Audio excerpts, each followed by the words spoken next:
Tandaan niyo po, walang miyembro ng pamilya na habang panahon makakasama mo. Walang asawa na habang panahon makakasama mo.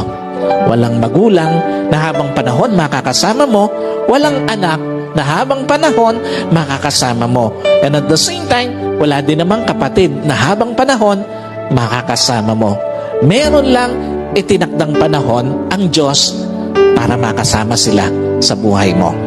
Meron lang itinakdang panahon ng Diyos para ma-enjoy mo yung mga panahon na makakasama sila. Bawat panahong kasama ang pamilya, pahiram ng Diyos. Bawat panahong kasama mo sila o bawat araw na kasama mo sila, kabawasan yon sa panahong makakasama mo sila. At bawat sandali na lilipas, palapit ng palapit yon sa pagtatapos ng pahiram na panahon sa iyo ng Diyos. Kaya hindi dapat sinasayang panahon para sa pamilya, lalo na sa pagtataniman ng sama ng loob, lalo na sa pagkakait ng pagpapatawad, at lalong-lalo na sa paggagawa ng yaman. Napakawalang kwenta ng mga bagay na minsan hinahayaan natin na sayangin yung panahon na dapat kasama natin ang pamilya natin.